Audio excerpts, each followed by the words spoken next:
I think kuan naman kana nakasabot man sad siguro ang national leadership nga ang katawhan are uneasy,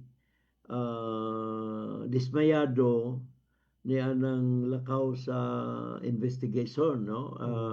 Karon usa na lang nabilin sa ICI, and then walay move on the part of the executive nga mapulihan or paligunon ang fact-finding commission, no? Munang matingala ka asa ba ta mo paingon ini.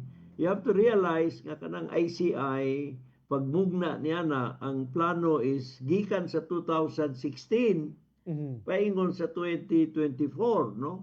Pero karon kana ganing ilang natan-aw diha mga 2024 pa lang, 2025 pa lang. Layo pa na sa prior years, no? Pero problema ang ICI usa na lang ang nabilin diha, no?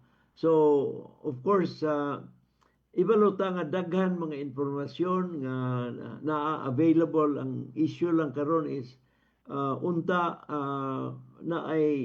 naabay kaikag gyud nga mahibaw-an ang kamatuoran, and hopefully mo kanay akong ampo nga ang si presidente ay ang iyang term will end in June of 2028, no?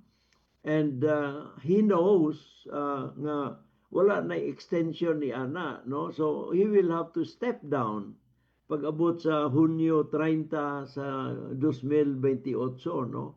Now I hope nga he is aware nga kanang nabilin nga panahon wala na gani duha ka tuig ug tunga is too short already.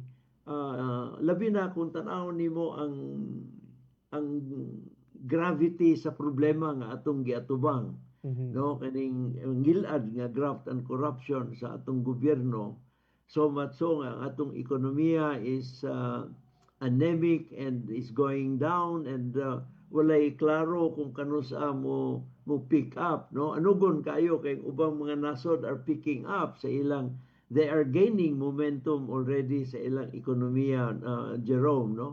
Na kita na luya ug musamot pa kaluya, no? Mo nang nanginaot ako nga unta tinuoro ni presidente ang reforma nga iyang nasugdan yatong sulti niya nga mahiya naman kayo, dapat ituloy-tuloy niya, no? Para nga matulid niya and kana nga resulta matulid ang atong gobyerno, matulid kanang corrupt nga pamaagi, will be a legacy nga dili gid siya mahikalimtan sa katawhan, no? That to me that will be a very very important, and a lot more important than the roads and buildings and flood controls and all that, no? Mas daghan kuan kana kayo, mas